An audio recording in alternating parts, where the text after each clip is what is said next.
Global سچ pod cost میں doctor ناصر bag کے ساتھ آپ کی خدمت میں حاضر ہیں۔ السلام علیکم۔ کل امریکہ میں ایک بہت ہی دلخراش واقعہ ہوا جس کی کہ ویڈیو کلپس پورے سوشل میڈیا کے اوپر وائرل ہو گئیں۔ واقعہ کچھ یوں ہوا ہے کہ امریکہ کی جو ریاست ٹیکساس ہے وہاں پر ایک خاتون ویلنٹینا گومیز اس نے قرآن مجید کو نذر آتش کیا اور اس نے بہت سی مغلظات بکیں مسلمانوں کے خلاف، اسلام کے خلاف۔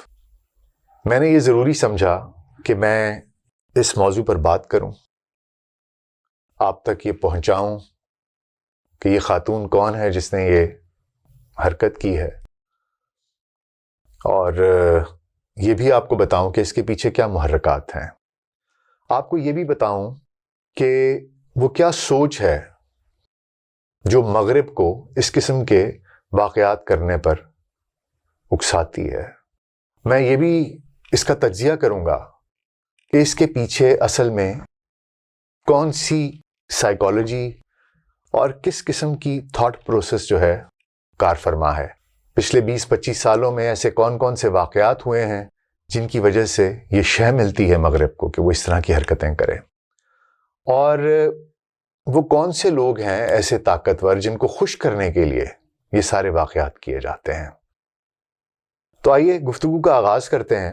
پہلے ویلنٹینا گومیز کا یہ جو ایک مکروہ فعل تھا اس کے اوپر بات کر لیتے ہیں، ویلنٹینا گومیز پر بات کر لیتے ہیں، اور پھر میں آپ کو رفتہ رفتہ آگے لے کے جاؤں گا کہ واقعات کیوں ہو رہے ہیں اور اس کے پیچھے کیا محرکات ہیں اور اب کہانی کس طریقے سے تبدیل ہو رہی ہے۔ تصور کیجئے ایک منظر، بلکہ رہنے دیجئے، آپ سے تصور نہیں کیا جائے گا، میں بیان کر دیتا ہوں، اس لیے کہ کسی بھی صاحب ایمان کا دل چھلنی ہو جائے گا۔ ایک امریکی سیاستدان جو خود کو ایک سیاسی شخصیت کہتی ہے، ایک ویڈیو بناتی ہے جس میں وہ مقدس قرآن مجید کو، جو کہ تقریباً 2 ارب مسلمانوں کی روحانی رہنما کتاب ہے، اس کو نذر آتش کر دیتی ہے۔ یہ کوئی خیالی کہانی نہیں ہے بلکہ ایک ہولناک حقیقت ہے جو 26 اگست 2025 کو پیش آئی ہے۔ ویلنٹینا گومیز جو ٹیکساس سے ریپبلکن پارٹی کی کانگریس کی امیدوار ہے، اس نے یہ مکروہ شرمناک ویڈیو سوشل میڈیا پر شیئر کی ہے۔ اس ویڈیو میں وہ ایک فلیم تھرور کا استعمال کرتے ہوئے قرآن مجید کو نذر آتش کرتی ہے اور کہتی ہے، میں ٹیکساس میں اسلام کا اثر ختم کر دوں گی۔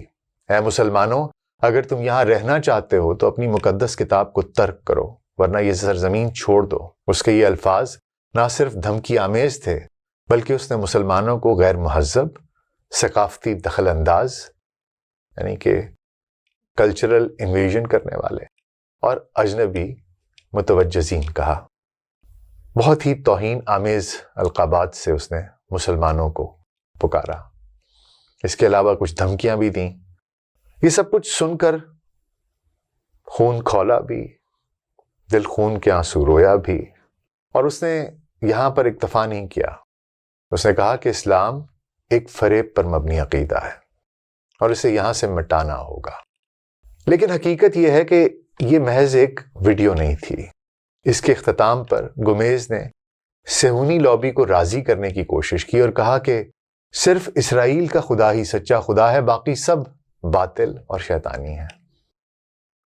اب یہ بیان واضح طور پر یہودی اور کرسچن صہیونی گروہوں کو اپیل کرنے کے لیے تھا جو امریکی سیاست میں غیر معمولی اثر و رسوخ رکھتے ہیں۔ یہ ویڈیو سوشل میڈیا پر جنگل کی آگ کی طرح پھیل گئی اور دنیا بھر سے اس کی شدید مذمت ہوئی، پوری دنیا سے۔ ایک اخبار نے لکھا کہ اسلاموفوبیا کی ایک نئی اور شرمناک مثال ہے جو ایک سیاسی امیدوار کی طرف سے سامنے آئی ہے۔ اسی طرح انڈیپینڈنٹ نے کہا کہ یہ ایک نفرت انگیز بیان بازی ہے۔ یہ واقعہ محض ایک ویڈیو سے بڑھ کر کچھ اور بھی ہے۔ یہ ایک مقدس کتاب کی بے حرمتی ہے جو مسلمانوں کے لیے ان کی زندگی، ان کے ایمان اور ان کی شناخت کا سرچشمہ ہے۔ ٹیکساس کی ایک مسلم طالبہ نے سوشل میڈیا پر لکھا کہ جب میں نے یہ ویڈیو دیکھی میرا دل رو پڑا۔ قرآن میری امید اور روشنی ہے، اسے نذر آتش کرنا میری روح کو جھنجھوڑ گیا۔ ایسی ہزاروں کہانیاں ہیں، ایسے بہت سے لوگ ہیں جنہوں نے اس قسم کے جذبات کا اظہار کیا ہے۔ دراصل یہ فعل، یہ مکروہ فعل، یہ گومیز کی 2026 کی کانگریس الیکشن مہم کا حصہ تھا، جس کا مقصد انتہا پسند ریپبلکن ووٹرز کو اپنی طرف متوجہ کرنا، مائل کرنا تھا۔ سوال یہ ہے، کیا یہ حکمت عملی اسے کامیاب کر دے گی؟ ٹیکساس میں تقریباً 4 لاکھ مسلمان رہتے ہیں اور یہ فعل انہیں مزید متحد کرے گا۔ ایک مقامی مسلم رہنما نے کہا کہ یہ توہین ہمیں خاموش نہیں کرے گی، ہم ووٹ کے ذریعے جواب دیں گے، ہم اس موضوع پر مزید گہرائی سے بات کریں گے کہ یہ فعل سیاسی طور پر کیا اثرات مرتب کرے گا۔ اب آئیے ذرا دیکھ لیتے ہیں کہ یہ جو عورت ہے، اس کی زندگی کیا ہے، کون ہے، کہاں سے آئی ہے، اس کا تاریخی پس منظر کیا ہے، یا اس کی زندگی کیسی ہے کہ اس نے یہ شرمناک اور مکروہ فعل جو کیا ہے کہاں سے آ رہا ہے۔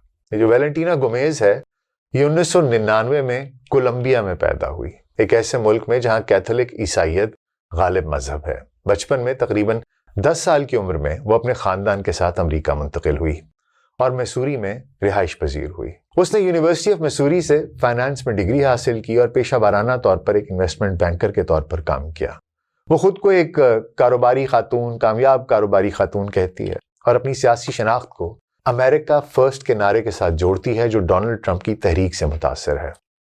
سیاسی میدان میں گومیز ایک متنازع شخصیت کے طور پر ابھری ہے۔ 2024 میں اس نے میسوری سے سیکریٹری آف اسٹیٹ کے عہدے کے لیے ریپبلکن پرائمری میں حصہ لیا، لیکن وہ 6ٹھی پوزیشن پر رہی اور ناکام ہوئی۔ اب 2025 میں وہ ٹیکساس کے 31ویں ڈسٹرکٹ سے کانگریس کی امیدوار ہے، جو آسٹن اور اس کے مضافاتی علاقوں پر مشتمل ہے۔ ٹیکساس دراصل ریپبلکن پارٹیز کا تاریخی طور پر گڑھ رہا ہے، جہاں ریپبلکن امیدوار ہی کامیابی حاصل کرتے رہے ہیں۔ مثال کے طور پر 2024 کے صدارتی الیکشن میں ٹیکساس نے ڈونلڈ ٹرمپ کو بھاری اکثریت سے ووٹ دیا اور کانگریس کی بیشتر نشستیں بھی ریپبلکنز پارٹی کے پاس آئیں۔ ٹیکساس کی سیاست دیہی علاقوں میں روایتی اقدار اور دائیں بازو کی پالیسیوں کے گرد گھومتی ہے، جو گومیز کی مہم کے لیے سازگار ماحول فراہم کرتا ہے۔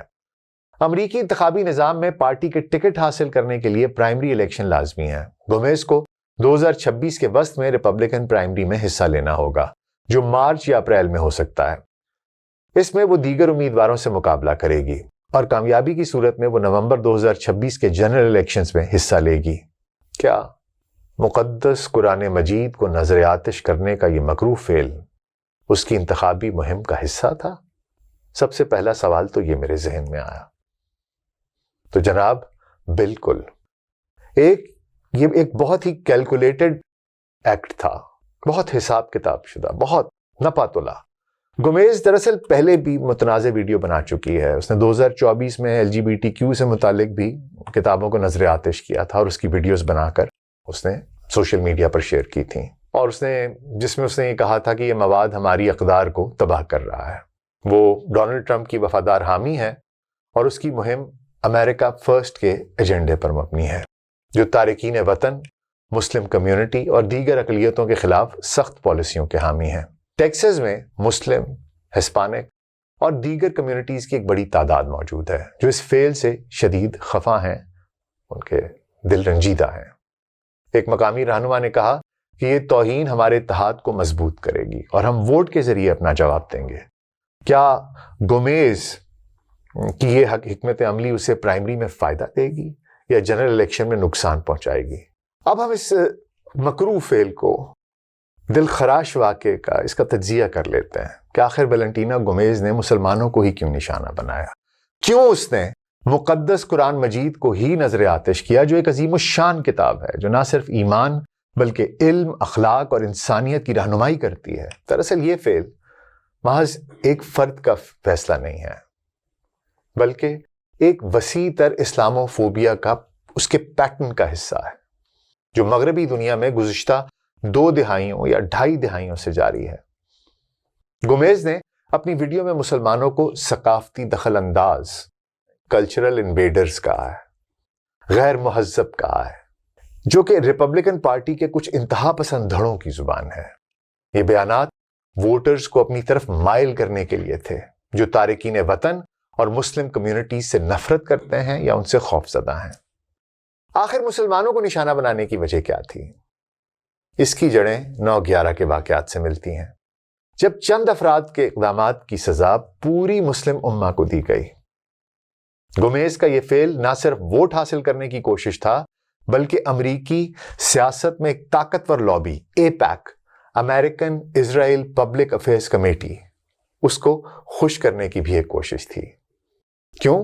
کیونکہ اس کے بیان میں جو حصہ تھا صرف اسرائیل کا خدا سچا ہے، اس کا ذکر اس بات کی واضح دلیل ہے کہ وہ صہیونی لابی کی حمایت حاصل کرنا چاہتی تھی اور مسلمانوں کو ان سے نفرت کا اظہار کر کے ان کے مزید قریب آنا چاہ رہی تھی۔ اب یہ AIPAC جو ہے، یہ لابی امریکی سیاست میں غیر معمولی قسم کا اثر و رسوخ رکھتی ہے، اور سیاستدان اس کی حمایت کے لیے اکثر مسلم مخالف بیانات دیتے ہیں۔ سویڈن میں 2023 میں ایک شخص نے قرآن مجید کو نذر آتش کیا اور اسے سیاسی فائدہ ملا، لیکن عالمی سطح پر اس کی شدید مذمت ہوئی۔ گومیز کا فعل بھی اسی طرح ایک بڑا کیلکولیٹڈ حساب کتاب کے ساتھ لیا ہوا مخروع قدم ہے، یہ ایک سیاسی حربہ ہے، لیکن اس نے عالمی مسلم کمیونٹی میں شدید غم و غصہ پیدا کیا ہے، ان کے دل پھٹ گئے۔ اب اس کو ذرا تھوڑا سا تفصیل سے دیکھ لیتے ہیں کہ یہ سیاسی حربہ کام کیسے کرتا ہے اور اس کے کیا اثرات ہوتے ہیں۔ دراصل 11 ستمبر 2001 کے واقعات نے دنیا کو بدل کر رکھ دیا۔ چند افراد کے اقدامات کی سزا پوری مسلم امہ کو دی گئی۔ یہ الگ بات ہے کہ اب تو اس واقعے پر بہت سے سازشی نظریات، کنسپریسی تھیریز بھی موجود ہیں، جیسے کہ یہ ایک اندرونی کارروائی تھی، ایک اندر کا کام تھا، اور یہ کہ اس میں دیگر قوتوں کا ہاتھ تھا، اور یہ کہ یہ جو بلڈنگز تھیں وہ امپلوڈ کر ہی نہیں سکتی تھی، جس طرح گری ویسے گر ہی نہیں سکتی تھی۔ ماہرین نے یہ بات کی۔ پھر کوئی بات کرتے ہیں لوگ کہ 4 لوگوں کی ویڈیو ہے جو کھڑے ہوئے اس کو گرنے سے پہلے ہی منتظر تھے کہ یہ گرے گی، اور بعد میں ان کا تعلق بھی بتایا جاتا ہے کہ شاید اسرائیل سے تھا، کسی ایک بوڑھی خاتون نے ان کو دیکھا تھا۔ اس کے علاوہ ان نظریات کو ان کے اوپر ایک دستاویزی فلموں میں جیسے کہ لوز چینج اور کتابوں میں بھی پیش کیا جا چکا ہے۔ لیکن ہوا کچھ یوں کہ 9/11 کے بعد مغربی ممالک میں مسلمانوں کو مسلسل تعصب، ہراسانی اور زبانی اور جسمانی حملوں تک کا سامنا کرنا پڑا۔ ان کے عقیدوں، ان کے رسومات، ان کی روایات، ان کے اقدار پر بار بار سوال اٹھائے گئے، انگلیاں اٹھائی گئیں۔ مثال کے طور پہ فرانس نے 2004 میں اسکولوں میں حجاب پر پابندی لگا دی۔ وہ فرانس جو آزادی اظہار رائے کا اور آزادی کا چیمپئن ہے، آپ وہاں پر چاہیں تو بغیر لباس کے کسی بھی جگہ پر بیچ پہ جا سکتے ہیں، لیکن آپ اسکولوں میں حجاب پہن کر نہیں جا سکتے۔ 2010 میں برقعے پر بھی مکمل پابندی عائد کر دی گئی، جو مسلم خواتین کی مذہبی آزادی پر حملہ تھا۔ بیلجیم اور نیدرلینڈ نے 2011 اور 2019 میں برقعے پر پابندی لگائی۔ امریکہ اوکلاہوما میں 2010 میں شریعہ قانون کے خلاف ایک قانون منظور کیا گیا، حالانکہ اس کا کوئی عملی اثر نہیں تھا، لیکن ایک سمبولک عمل تھا۔ ڈنمارک نے 2005 میں کارٹون کا تنازع ہوا، جس نے عالمی سطح پر مسلم جذبات کو شدید مجروح کیا۔ سویڈن میں 2023 اور 2024 میں قرآن مجید کو نذر آتش کرنے کے واقعات ہوئے، جن کی ترکی، پاکستان اور دیگر تمام مسلم ممالک نے شدید مذمت کی۔ یہ سب کچھ دراصل دائیں بازوں کی سیاسی جماعتیں کرتی ہیں تاکہ اپنے ووٹرز کو راغب کر سکیں اور AIPAC جیسی صہیونی لابیوں کی حمایت حاصل کر سکیں۔ یہ ایک سیاسی حربہ ہے، مسلمانوں کو دشمن ظاہر کرنا، ان کے خلاف بات کرنا اور اس کے صلے میں ووٹ حاصل کرنا، امداد حاصل کرنا۔ ایک مثال آپ کو دیتا ہوں، فرانس کی میرین لی پین، انہوں نے مسلم تارکین وطن کے خلاف بیانات دے کر اپنی پارٹی کی مقبولیت بڑھائی۔ یہ رجحان مغرب میں عام ہے، اور گومیز کا فعل بھی اسی کی ایک کڑی ہے۔ اس پہ مزید میں آپ کو سمجھانے کی کوشش کرتا ہوں، لیکن پہلے میں نے AIPAC کا تذکرہ کیا، امریکن اسرائیل پبلک افیئرز کمیٹی کا۔ یہ کیا ہے اور یہ کس طریقے سے سیاستدانوں کو اپنی طرف مائل کرتی ہے؟ یہ ایک صہیونی لابی ہے۔ آئیے میں آپ کو بتاتا ہوں۔ یہ جو AIPAC ہے، امریکن اسرائیل پبلک افیئرز کمیٹی، یہ تنظیم 1963 میں قائم ہوئی تھی، اور اس کی جڑیں سن 1950 کی دہائیوں کے امریکن زائنسٹ کاؤنسل سے ملتی ہیں۔ اس کا بنیادی ایجنڈا امریکہ اور اسرائیل کے تعلقات کو مضبوط کرنا ہے۔ اسرائیل کو سالانہ 3.8 بلین ڈالر کی فوجی امداد فراہم کرنا ہے اور امریکی سیاست میں اسرائیل کی حمایت کو یقینی بنانا ہے۔ ایپیک ایک لابینگ گروپ ہے جو پولیٹیکل ایکشن کمیٹیز اور سپر پولیٹیکل ایکشن کمیٹیز کے ذریعے کام کرتی ہے۔ آئیے دیکھ لیتے ہیں کہ یہ جو پولیٹیکل ایکشن کمیٹی ہے پیک، یہ کیا ہے۔ یہ ایک سیاسی ایکشن کمیٹی ہے جو امیدواروں کو براہ راست محدود فنڈز تقریباً $5,000 فی امیدوار دے سکتی ہے۔ لیکن سپر پیک کیا ہے؟ یہ ایک آزاد پی اے سی ہے جو لامحدود فنڈز اکٹھے اور خرچ کر سکتی ہے، لیکن امیدواروں سے براہ راست رابطہ نہیں رکھ سکتی۔ ایپیک نے 2021 میں اپنا پی اے سی شروع کیا اور یونائٹڈ ڈیموکریسی پروجیکٹ جیسے سپر پیکس اس کے ذریعے یہ کام کرتی ہے۔ ایپیک امریکی سیاست پر کیسے اثر انداز ہوتی ہے؟ یہ کانگریس کے ممبران کو فنڈز فراہم کرتی ہے جو اسرائیل کی مخالفت کریں ان کے خلاف مہم چلاتی ہے۔ مثال کے طور پر 2004 میں ایپیک نے $100 ملین سے زیادہ خرچ کیے پرو اسرائیل امیدواروں کی حمایت میں، $100 ملین۔ اور دوسری جانب جمال بومن جیسے اسرائیل ناقد کو ہروا دیا۔ ایپیک یہودی اور کرسچن صہیونیوں کی طرف سے کنٹرول کی جاتی ہے۔ کرسچن صہیونی کون ہے آپ کہیں گے؟ یہودی تو سنے تھے۔ کرسچن صہیونی دراصل یہ دائیں بازو کے عیسائی ہیں جو بائبل کی تعلیمات کی بنیاد پر اسرائیل کی حمایت کرتے ہیں۔ بائبل کی کتاب یعنی جو جینیسس ہے 12:3، اس میں کہا گیا کہ جی جو اسرائیل کو برکت دیں گے وہ برکت پائیں گے۔ ریولیشن بک میں اسرائیل کی بحالی کو مسیح کی واپسی سے جوڑا گیا۔ مشہور پادری جان ہیگی جیسے رہنما کہتے ہیں کہ اسرائیل کی حمایت نہ کرنا خدا کی مرضی کے خلاف ہے۔ اب یہ جو عقیدہ ہے، حالانکہ یہ اسرائیل بنی اسرائیل کی بات ہو رہی ہے، ان اسرائیلائٹس کی بات ہو رہی ہے، ان زائنسٹ کی بات نہیں ہو رہی، اس اسرائیل ملک کی بات نہیں ہو رہی۔ ایک تو بائبل میں بھی بہت سی تبدیلیاں آ گئیں، اس میں وہ اپنی اصل شکل میں ہے نہیں یہ چیزیں، لیکن یہ عقیدے جو ہیں یہ کرسچن صہیونیوں کو ایپیک کے قریب لاتے ہیں اور اسی کی وجہ سے ایپیک مزید طاقتور بن جاتی ہے اور وہ اس کے طاقتور حلیف بن جاتے ہیں۔ آپ کو پتا ہے کہ صہیونیت اور اسرائیل اور ایپیک یہ سارے کے سارے مسلم مخالف ہیں، اسی وجہ سے جو سیاستدان ہیں وہ ایپیک کی حمایت حاصل کرنے کے لیے مسلم مخالف بیانات دیتے ہیں کیونکہ یہ ووٹس اور فنڈز کو کنٹرول کرتی ہے۔ 2022 میں ایپیک نے $27 ملین خرچ کیے اسرائیل حامی امیدواروں پر۔ آپ اندازہ کر سکتے ہیں کہ یہ کسی بھی امیدوار کے لیے، کسی بھی سیاستدان کے لیے کتنا لیوکریٹو ہے، اور اس طرح کی طاقت گومیز جیسے مکروہ امیدواروں کو اس طرح کے شرمناک اعمال کرنے پر اکساتی ہے۔ لیکن اب حالات بدل رہے ہیں۔ حالات کس طرح بدل رہے ہیں یہ بھی آپ کو بتاتے ہیں۔ آئیے آپ کو ذرا لیے چلتا ہوں اسرائیل کی حالیہ فلسطینی نسل کشی کی طرف اور مغرب کا اس کا رد عمل کیا تھا اسرائیل کے ان اقدامات پر۔ اسرائیل کی حالیہ فلسطینی نسل کشی اکتوبر 2023 سے اگست 2025 تک۔ اسرائیل کی حالیہ فلسطین نسل کشی کی طرف آئیں تو اکتوبر 2023 سے اگست 2025 تک اسرائیل نے غزہ اور ویسٹ بینک پر مسلسل اور وحشیانہ حملے کیے جنہیں عالمی ماہرین نے نسل کشی قرار دیا۔ اگست 2025 تک 62,744 سے زیادہ فلسطینی شہید ہو چکے ہیں، جن میں 22,000 سے زائد بچے اور 15,000 عورتیں شامل ہیں، جبکہ 1,58,259 افراد زخمی ہوئے ہیں۔ جون 2025 تک یہ تعداد 55,000 تھی، جو اس کے بعد بہت تیزی سے بڑھی ہے۔ یہ اعداد و شمار اقوام متحدہ اور فلسطینی وزارت صحت کے مطابق ہیں۔ اسرائیل کی یہ جو اس نے حملے کیے ہیں، اس میں کتنی زیادہ تباہی ہوئی ہے، میں آپ کو اس تھوڑا سا پریویو دے دوں۔ اس میں انہوں نے کیا کیا ہے۔ اسکولوں پر حملے کیے ہیں۔ جولائی 2025 میں 10 سے زیادہ اسکولوں پر بمباری ہوئی جو پناہ گاہوں کے طور پر استعمال ہو رہے تھے۔ ایک واقعے میں ایک اسکول پر حملے میں 93 افراد شہید ہوئے، جن میں 43 بچے تھے۔ ہسپتالوں کی تباہی ہوئی ہے۔ الشفا ہسپتال کو مکمل طور پر تباہ کر دیا گیا، جہاں مریض بستروں پر شہید ہوئے۔ 25 اگست 2025 کو ناصر ہسپتال میں 2 حملے کیے گئے، جن میں 22 افراد شہید ہوئے، ان میں 5 صحافی بھی شامل تھے۔ یہ ایک ڈبل ٹیپ حملہ تھا جو امدادی کارکنوں اور صحافیوں کو نشانہ بناتا ہے۔ یورپین ہسپتالوں پر حملے ہوئے جن میں کہ 40 افراد زخمی ہوئے ہیں۔ کل کہا جاتا ہے کہ صحافیوں کے لیے صحافت کے حساب سے سب سے سیاہ دن تھا، جبکہ غالباً 15 سے زیادہ صحافیوں کو مار دیا گیا، شہید کر دیا گیا فلسطین میں جو رپورٹنگ کر رہے تھے اسرائیل کی جانب سے۔ صرف انہی پر نہیں، امدادی کارکنوں پر حملے کرتے ہیں۔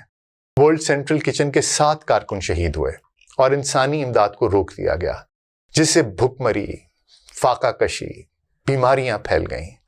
صحافیوں کو، جیسے میں نے آپ کو بتایا، میں آپ کو اس کی پوری تعداد بتا دوں کہ 150 سے زائد صحافی وہاں شہید ہوئے ہیں، جو جنگوں کی تاریخ میں ایک ریکارڈ ہے، اور کل کے 15 آپ مزید ملا لیں تو 165 بن جاتے ہیں۔ فاسفورس بامز گرائے گئے ہیں۔ اسرائیل نے سفید فاسفورس بامز استعمال کیے ہیں جو انسانی جسم کو جلا کر بھسم کر دیتے ہیں، جو کہ بین الاقوامی قوانین کی صریحاً خلاف ورزی ہے۔ ایک فلسطینی ماں نے بتایا کہ وہ اپنے 3 بچوں کو بمباری سے بچانے کی کوشش کر رہی تھی، لیکن ایک دھماکے نے اس کے گھر کو تباہ کر دیا۔ وہ اپنے بچوں کو کھو بیٹھی۔ اس نے کہا، میرے بچوں نے کسی کا کیا بگاڑا تھا، وہ تو بس کھیل رہے تھے۔ ایسی ہزاروں کہانیاں ہیں جو انسانیت کو جھنجھوڑ کر رکھ دیتی ہیں۔ اقوام متحدہ نے ان حملوں کو جنگی جرائم، وار کرائمز قرار دیا ہے، اور عالمی فوجداری عدالت ICJ نے اسرائیل کو نسل کشی روکنے کا حکم دیا۔ بنجمن نتنیاہو کو قصوروار ٹھہرایا، وارنٹس نکالے گئے، لیکن اسرائیل نے ان سب کو نظر انداز کیا۔ اس نسل کشی نے دراصل مغربی ممالک کو اپنی پوزیشن پر، اپنے نقطہ نظر پر نظر ثانی کرنے پر مجبور کر دیا ہے۔ دراصل ہوا کچھ یوں ہے کہ اسرائیل کے اس سفاکانہ رویے کی وجہ سے، اس طرح کے غیر انسانی افعال کی وجہ سے جو انہوں نے اس جنگ میں دکھائے ہیں، دنیا کی ہر اپیل کو انہوں نے نظر انداز کیا ہے۔ وہ اپنے مظالم ڈھانے سے باز ہی نہیں آ رہے، اور یہ جو سفاکانہ نسل کشی ہے، اس نے بالآخر مغربی ممالک کو اپنی پوزیشن پر، اپنے نظریے پر، اپنی سوچ پر نظر ثانی کرنے پر مجبور کر دیا ہے۔ فلسطینی ریاست کو تسلیم کرنے والے ممالک کی تعداد بڑھ رہی ہے۔ اگست 2025 تک 147 ممالک نے فلسطینی ریاست کو تسلیم کیا ہے، جن میں حالیہ اضافے شامل ہیں۔ آئرلینڈ، ناروے، اسپین، انہوں نے مئی 2024 میں یہ کہا کہ جی 2 ریاستی حل امن کا واحد راستہ ہے۔ Slovenia, Barbados, Jamaica, Trinidad and Tobago, Bahamas, Armenia, Mexico, انہوں نے 2024-25 میں تسلیم کیا۔ فرانس، برطانیہ، کینیڈا، آسٹریلیا، مالٹا، پرتگال، انہوں نے ستمبر 2025 میں اقوام متحدہ میں فلسطینی ریاست کی تسلیم کا اعلان کیا۔ فرانس کے صدر میکرون نے کہا کہ فلسطینیوں کا اپنی ریاست حاصل کرنا ان کا حق ہے، اور یہ امن کے لیے ناگزیر ہے۔ آسٹریلیا کے وزیر اعظم نے اعلان کیا کہ یہ نسل کشی ہمیں مجبور کرتی ہے کہ ہم فلسطینیوں کے حق کو تسلیم کریں۔ یہ تبدیلی صرف سفارتی نہیں ہے، بلکہ عوامی دباؤ کا نتیجہ ہے۔ مثال کے طور پر لندن میں لاکھوں لوگوں نے فلسطین کے حق میں مارچ کیا، اور نیو یارک میں یونیورسٹی طلباء نے احتجاجی کیمپ لگائے۔ یہ نسل کشی مغرب کے ضمیر کو جھنجھوڑ رہی ہے، اور آئیے اب ہم دیکھیں گے کہ یہ تبدیلی کیسے رونما ہو رہی ہے۔ دراصل اسرائیل کی سفاکانہ فلسطینی نسل کشی نے مغربی میڈیا اور عوام کی رائے کو یکسر بدل دیا ہے۔ پہلے کیا ہوتا تھا؟ پہلے مغربی میڈیا اسرائیل کو ایک دفاعی ریاست کے طور پر پیش کرتا تھا، اور اس کے اوپر آپ تھوڑی سی بھی تنقید کرتے تھے تو اس کو یہود دشمنی سے جوڑ دیا جاتا تھا، اینٹی سیمیٹزم سے جوڑ دیا جاتا تھا، اور کہا جاتا تھا یہ تو بہت بڑا گناہ ہے، یہ تو بہت بڑا جرم ہے، اینٹی سیمیٹزم تو ہو نہیں سکتا، حالانکہ آپ بات درست کر رہے ہوتے تھے اس کے باوجود۔ لیکن اب غزہ کی ہولناک تصویر، بچوں کی لاشیں، تباہ شدہ ہسپتال اور بھوک سے مرتے لوگ، اس سب نے مغرب کے ضمیر کو جھنجھوڑ دیا ہے۔ میں آپ کو کچھ مثالیں دیتا ہوں کیسے۔ پی ایس مورگن ایک بہت مشہور ہوسٹ ہیں۔ مئی 2025 میں مشہور صحافی، برطانوی صحافی پی ایس مورگن نے مہدی حسن، جو کہ ایک صحافی ہیں، ان کے ساتھ ان کی اکثر بحث ہوا کرتی تھی۔ مہدی حسن انہیں کہتے تھے کہ یہ جینوسائیڈ ہے، وہ کہتے تھے نہیں ہے۔ پی ایس مورگن انکار کرتا تھا۔ آخرکار مئی 2025 میں پی ایس مورگن نے مہدی حسن کے ساتھ ایک انٹرویو میں تسلیم کیا کہ میں اسرائیل کے بارے میں غلط تھا، یہ واقعی میں نسل کشی ہے اور فلسطینیوں پر ظلم ہو رہا ہے۔ مورگن نے کہا، میں نے حماس کے اقدامات کو دیکھا لیکن اسرائیل کی بربریت کو نظر انداز کیا۔ تم ٹھیک تھے مہدی اور میں غلط تھا۔ یہ ایک تاریخی لمحہ تھا کیونکہ مورگن برسوں سے اسرائیل کے حامی تھے۔ ان کا یہ اعتراف سوشل میڈیا پر وائرل ہوا اور اس نے بہت سے لوگوں کو اپنی رائے پر نظر ثانی کرنے پر مجبور کیا۔ ایک اور آپ کو مثال دے دیتا ہوں، جیسے CNN نے 2025 میں غزہ کی تباہی کو کور کیا۔ وہاں ان کے ایک اینکر نے کہا کہ یہ تصاویر دیکھ کر کوئی انسان غیر متاثر نہیں رہ سکتا۔ یہ ایک انسانی بحران ہے۔ This is a humanitarian crisis۔ BBC نے ایک رپورٹ میں ایک فلسطینی بچے کی کہانی شیئر کی جو بمباری میں اپنا پورا خاندان کھو بیٹھا تھا۔ اس بچے نے کہا، میں اب کیا کروں، میرا کوئی نہیں بچا۔ اس رپورٹ نے بھی برطانوی عوام میں ہلچل مچا دی۔ 2024-25 میں مغربی ممالک میں فلسطین کے حق میں بڑے پیمانے پر احتجاج ہوئے۔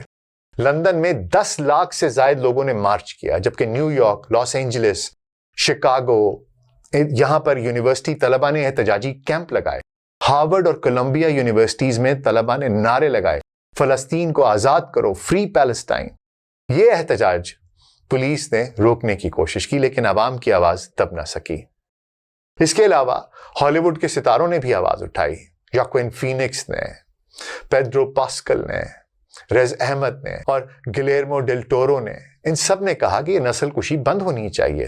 بلی ایلش اور مارک رفالو نے اسرائیل کی مذمت کی تو اسرائیلی فوجیوں نے ان کے نام اپنے بامبس پہ لکھ کے، گولوں پر لکھ کر غزہ پر فائر کیا، جو ایک شرمناک فعل تھا۔ ایلینا گلیزر، راجر واٹرز اور سوزن سرنڈن نے بھی فلسطینیوں کی حمایت کی، اور اس کے ساتھ ساتھ گیڈوٹ جو ہیں، جو ونڈر وومن بنتی ہیں، ان کا گال گیڈوٹ، ان کی لوگ کہہ رہے ہیں ان کو بائیکاٹ کرو، ان کی فلمیں نہ دیکھو کیونکہ وہ اسرائیلی ہیں۔ تو اس سے آپ دیکھ سکتے ہیں کہ وہاں پر بھی ایک تبدیلی آ رہی ہے۔ اس کے علاوہ میڈیا میں تنقید ہوئی ہے۔ نیو یارک ٹائمز نے 2025 میں ایک آرٹیکل لکھا کہ اسرائیل کی پالیسیاں انسانی حقوق کی صریحاً خلاف ورزی ہیں۔ گارڈین نے لکھا، غزہ میں جو ہو رہا ہے وہ نسل کشی سے کم نہیں ہے۔ یہ تبدیلی اس لیے ہوئی کیونکہ سوشل میڈیا پر فلسطینی صحافیوں نے اپنی رپورٹیں شیئر کی جنہیں مغربی میڈیا نظر انداز نہیں کر سکا۔ آئیے میں آپ کو ویسے دکھا دوں کہ اس عوامی رائے بدل کیسی رہی ہے۔ اس میں پولز بھی ہوئے ہیں۔ 2025 کے گیلپ پول کے مطابق امریکہ میں اسرائیل کی حمایت 32% تک گر گئی ہے، جو تاریخ کی کم ترین ہے۔ یوگو پول میں 43% امریکیوں نے کہا کہ اسرائیل نسل کشی کر رہا ہے، اور 67% نوجوان یہ مانتے ہیں۔ یورپ میں بھی رائے بدل رہی ہے۔ برطانیہ میں 59% لوگوں نے فلسطین کی حمایت کی ہے۔ اس کے علاوہ یوروویژن 2025 میں اسرائیل کی شمولیت کی شدید مخالفت ہوئی ہے، اور یہ کہا گیا ہے کہ اسرائیل کو اس طرح کے ایونٹ سے باہر رکھنا چاہیے۔ عوام نے اسرائیلی مصنوعات کا بائیکاٹ شروع کر دیا ہے، جس میں کہ میکڈونلڈز، KFC وغیرہ، سٹار بکس وغیرہ، ان کے لوگ نام لیتے ہیں اور کہتے ہیں کہ یہ اسرائیل کی حمایت کرتے ہیں، انہیں استعمال نہ کیا جائے۔ یہ سب دکھاتا ہے کہ مغربی عوام اور میڈیا اب اسرائیل کی پالیسیوں کی کھل کر مذمت کر رہا ہے۔ دہائیوں تک ہولوکاسٹ کی وجہ سے، کہ ہٹلر نے یہودیوں کے اوپر بڑے مظالم ڈھائے تھے، ان کو کنسنٹریشن کیمپس میں رکھا تھا، اسرائیل سے، یہودیوں سے لوگوں کی بڑی ہمدردیاں تھیں، اور ان کے خلاف کوئی بھی تنقید ہوتی تھی تو اس کو اینٹی سیمیٹزم اور یہود دشمنی سے جوڑا جاتا تھا، اور یہ تقریباً پچھلی 7-8 دہائیوں تک جاری رہا ہے۔ لیکن اب جو کچھ انہوں نے کیا ہے وہ اتنا سفاکانہ ہے اور اتنا کلیئر ہے اور ان یور فیس ہے کہ اس کا انکار نہیں کیا جا سکتا۔ اسی وجہ سے اب لوگوں کا نظریہ، ان کی سوچ اسرائیل کی طرف بدل رہی ہے۔ لیکن سیاستدان اب بھی ایپیک کے خوف سے اور لالچ سے اسرائیل کی حمایت کرتے ہیں، لیکن عوامی دباؤ اسے بھی بدل سکتا ہے۔ ایک امریکی طالب علم نے کہا، ہم نے اپنی تاریخ کی کتابوں میں ہولوکاسٹ پڑھا تھا، لیکن اب ہم فلسطینیوں پر مظالم دیکھ رہے ہیں، یہ ہمیں بدل رہا ہے۔ یہ تبدیلی دراصل ایپیک کی طاقت کو چیلنج کر رہی ہے، اور یہ آغاز ہے۔ ہم اس تبدیلی کا مزید مشاہدہ کریں گے، اس کو شدت اختیار کرتے ہوئے دیکھیں گے، اور آپ دیکھیں گے کہ دنیا آخر کار سچ کو پہچان لے گی۔ صہیونی طاقتوں کا اصل چہرہ بھی سامنے آ جائے گا، اور فلسطینیوں کی مظالم کو بھی دنیا ایک دن جان جائے گی اور مانے گی، اکثریت مانے گی۔ آخر میں صرف اتنا کہوں گا کہ اللہ سبحانہ تعالیٰ کے جو صحیفے ہیں، اس کی جو کتابیں ہیں، وہ چاہے تورات ہو، انجیل ہو، قرآن مجید ہو، یہ سب مقدس ہیں۔ یہ کتابیں انسانیت کو رہنمائی دیتی ہیں، اخلاق سکھاتی ہیں، اور ایمان کا سرچشمہ ہیں۔ خدا اپنی کتابوں، مقدس مقامات اور اپنے مخلوق کی حفاظت خود کرتا ہے۔ جو لوگ ان کی بے حرمتی کرتے ہیں یا حدود سے تجاوز کرتے ہیں، وہ نہ صرف یہ کہ اللہ کی عدالت میں جواب دہ ہوں گے، بلکہ اس کا بدلہ انہیں اس دنیا میں بھی مل جاتا ہے۔ تاریخ گواہ ہے کہ قرآن مجید کو کئی مرتبہ نظر آتش کرنے کے مکروہ واقعات ہوئے ہیں، لیکن اس کی روشنی کبھی نہیں بجھی۔ ایک شخص نے قرآن مجید کو نظر آتش کیا، لیکن اس کے بعد اس کی اپنی زندگی تباہی سے دوچار ہو گئی۔ یہ اللہ کی عدالت ہے۔ فلسطینیوں کی نسل کشی دیکھیں، وہ ظلم سہ رہے ہیں، لیکن ان کا ایمان مضبوط ہے۔ وہ اپنی سرزمین، اپنے حق اور اپنی شناخت کے لیے لڑ رہے ہیں۔ مغربی دنیا بدل رہی ہے، اس کی رائے بدل رہی ہے۔ یہ اس بات کی گواہی ہے کہ اللہ سبحانہ تعالیٰ انصاف کرتے ہیں۔ غزہ کے ایک بچے نے کہا، ہمارا گھر تباہ ہو گیا لیکن ہمارا ایمان نہیں ٹوٹا۔ یہ ایمان ہے جو فلسطینیوں کو اس مضبوطی کے ساتھ ثابت قدم رکھے ہوئے ہے۔ ویلنٹینا گومیز جیسے بدبخت لوگ، خبیث لوگ جو نفرت پھیلاتے ہیں، ان کی جگہ تاریخ کے کوڑے دان میں ہوا کرتی ہے، لیکن جو لوگ ایمان اور انصاف کے لیے کھڑے رہتے ہیں، ثابت قدم رہتے ہیں، وہ ہمیشہ سربلند رہتے ہیں۔ میرا آج کا ویلاگ ایسے ہی ثابت قدم لوگوں کے نام جو ہمیشہ سربلند رہیں گے، اور لعنت ویلنٹینا گومیز جیسے مکروہ لوگوں پر۔ آج کے لیے بس اتنا ہی۔ اپنا بہت خیال رکھیے گا۔ شکریہ۔